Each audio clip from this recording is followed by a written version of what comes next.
L'industrie du jeu vidéo n'a pas cessé de croître année après année, notamment l'année 2020 due à la pandémie. En effet, elle a augmenté de près de 20% de chiffre d'affaires, atteignant le chiffre de 180 milliards de dollars. Juste pour avoir une idée, cela représente plus que le sport américain combiné à l'industrie du film, de la cinématographie, de tout le monde entier. C'est pour vous dire que les chiffres sont vraiment hallucinants. De plus, c'est pas fini. Nous attendons d'ici les prochaines années une forte évolution grâce aux nouvelles technologies de ce secteur, notamment grâce aux nouvelles consoles de plus en plus performantes, aux clouds qui permettent les jeux en ligne, et sachant que nous avons été ou nous sommes encore des fans de jeux vidéo, n'est-il pas intéressant, vu ces perspectives, d'investir sur ce secteur des jeux vidéo et par conséquent gagner de l'argent avec cet investissement? Non. Eh bien, bienvenue sur la chaîne EG Investi, la chaîne du placement financier et de l'investissement.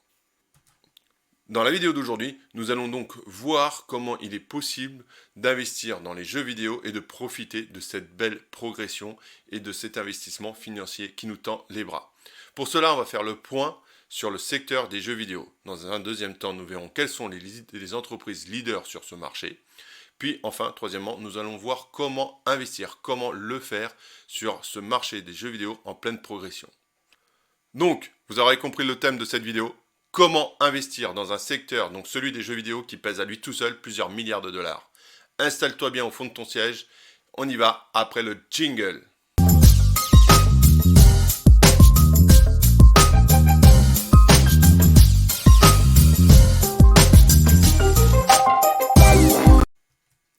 L'industrie du jeu vidéo a énormément évolué, surtout grâce ou à cause des nouvelles façons de jouer.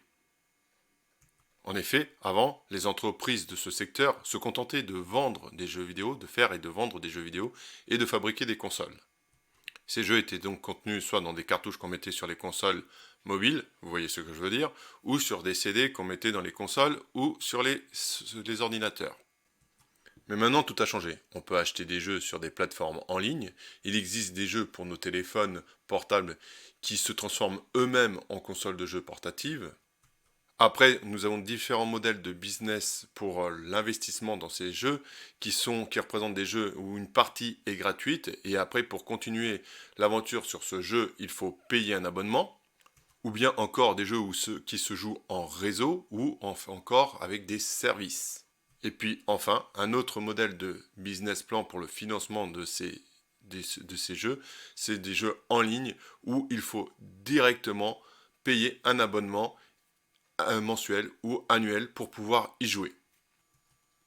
Donc aujourd'hui, les entreprises sur ce secteur qui ont su s'adapter et évoluer avec ces nouvelles technologies ont bien performé sur le marché des jeux vidéo, notamment Tencent, Nvidia ou encore Nintendo.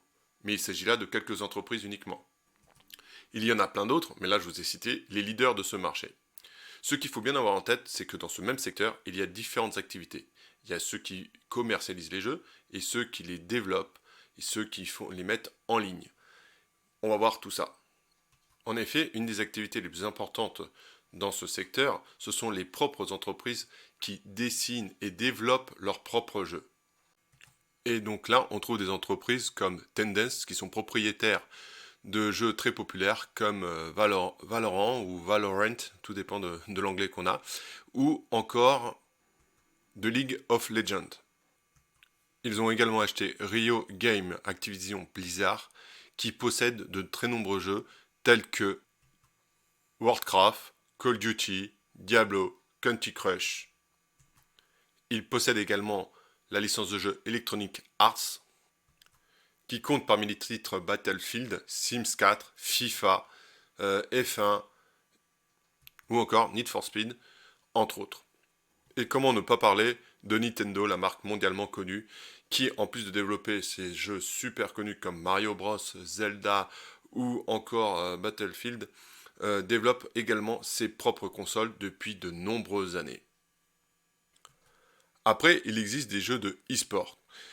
Qui s'apparente à des clubs de sport comme nous connaissons tous dans la vraie vie, on va dire pas dans la vie virtuelle, où ça forme des équipes et où il y a des championnats.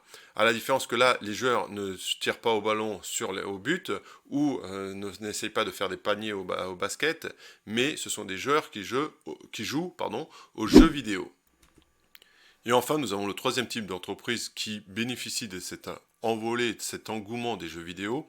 Ce sont les entreprises qui servent de structure technique aux entreprises que nous avons vues auparavant, qui sont donc dans le software ou dans le hardware.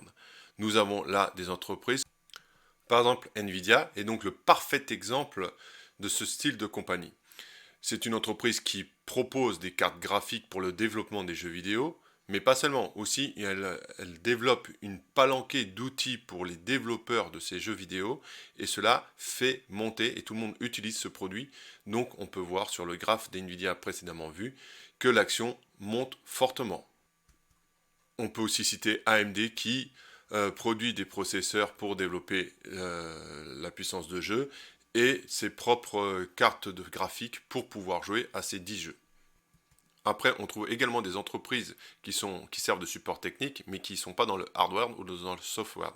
Par exemple, la plateforme Twitch, qui appartient à Amazon, qui distribue des jeux et donc tire profit de la progression des jeux vidéo dans le monde.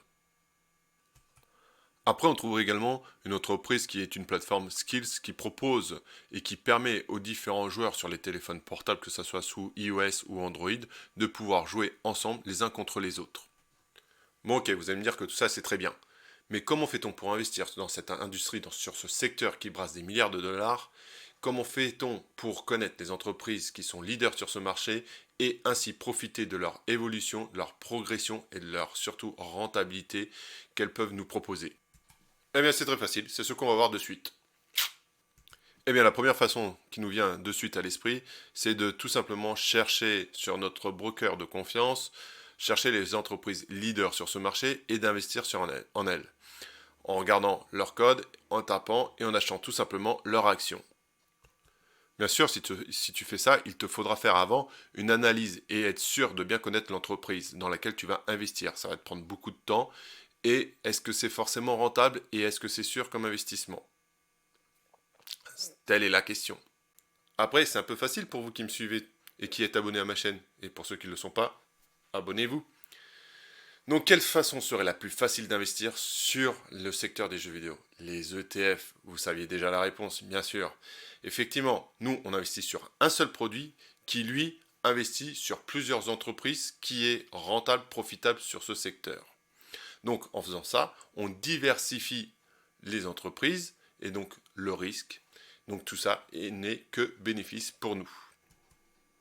Donc, si on veut investir sur un EDF, on est forcément obligé de parler, et là je vous prie de m'excuser, je vais lire mes notes, du Vanek Vectors Video Gaming and Esport UCITS ETF, qu'on peut trouver chez nos banquiers européens avec le code eSIN que vous pouvez voir sur l'écran. Je vous ferai une capture écran pour bien le voir et bien le noter.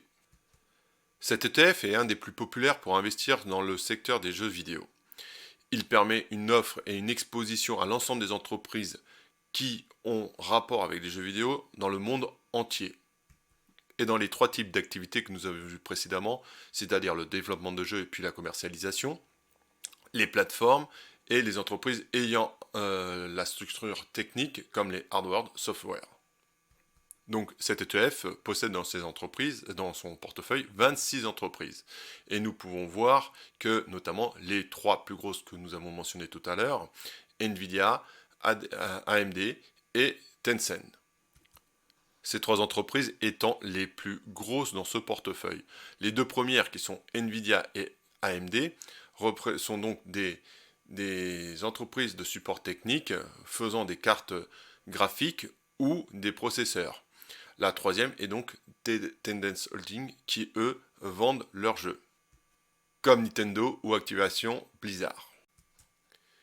Il est également intéressant de noter la présence de l'entreprise SEAL qui est le leader mondial en matière de e-sport, de jeux e-sport, au travers de sa filiale Garena. Pour tous ceux qui souhaitent voir la liste complète des entreprises constituant cet ETF chez Vanek, justement, je les incite à aller visiter le site de Vanek afin d'avoir la liste complète et de prendre toutes les informations nécessaires à ce genre d'investissement. À ce titre, je me permets de vous rappeler que je ne suis pas un professionnel de l'investissement et par conséquent, il vous appartient à vous et à vous seul de vous assurer de l'investissement que vous faites. Vous êtes seul maître de votre décision. Ce ne sont ni des conseils, c'est juste moi, le secteur qui m'intéresse et je vous en fais part. C'est juste à titre d'information. En aucun cas, c'est un conseil d'investissement. Je le répète, vous êtes le seul et unique responsable de vos investissements. Ce petit aparté fait, on peut voir sur ce camembert la distribution des pays qui constituent cet ETF, c'est-à-dire les entreprises de quelle nationalité elles sont-elles. Donc on peut voir que les États-Unis représentent plus de 43%, la Chine plus de 19% et le Japon 18%. Donc à eux trois, ces trois pays ont un poids de plus de 80%. Qu'est-ce qui est intéressant à savoir là, ce sont des pays gros, stables, où ils ne risquent pas d'avoir des problèmes de pouvoir politique et donc que l'ETF vienne à s'écrouler. Ce sont trois gros pays bien connus, bien stables, où a priori on ne craint rien. Et enfin, pour finir, quelques détails intéressants de savoir sur le fonds de Vanek, c'est que ce fonds représente 983 millions de dollars d'investissement sur le secteur du jeu vidéo, il a une réplique physique sur ce secteur. Ça veut dire quoi? Ça veut dire qu'il achète des actions de chaque entreprise qu'il a dans son portefeuille. Et enfin que le coût de cet ETF est de 0,55% par an. Il est vrai que ce dernier est un peu plus cher que les fonds d'investissement ETF que je présente généralement. Eh bien, où investir et comment investir sur cet ETF? Moi, personnellement, je le fais d'après mon courtier, de Giro, qui est un courtier qui est très bien pour les débutants, donc moi, ça me va bien. Et pour cela, il suffit de mettre le code INSEE que je vous ai montré préalablement dans la vidéo. Je vais vous le mettre là, ici en bas, dans la description. Et de choisir le pays dans lequel on veut investir. Moi, je préfère Europe, passer par un ETF Europe, voilà. Et de tout simplement prendre le nombre de parts qu'on veut sur cet ETF. Si vous êtes en dehors des frontières européennes, vous pouvez investir sur cet ETF via Interactive Broker. Je me permets de vous rappeler que je ne touche aucune commission quelle que ce soit, aucun argent qu'il soit, par DeGiro ou par Interactive Broker. Cette chaîne a un but d'information et non de conseil, ni quoi que ce soit d'autre. Voilà. Je suis content, je voulais vous faire cette vidéo sur ce secteur. On n'en parle pas souvent. Si toi aussi tu es intéressé à investir sur ce secteur, n'hésite pas à me le dire dans les commentaires. Et quand est-ce que tu as l'intention de le faire? Pourquoi? Parce que les fêtes de Noël approchant, après il sera peut-être trop tard, ça sera peut-être explosé pour investir sur ce secteur. Je tenais à vous remercier d'avoir vu cette vidéo jusqu'à la fin et je suis content de vous avoir retrouvé sur les vidéos suite à une petite absence de santé. Je vous dis à bientôt les amis, ciao ciao!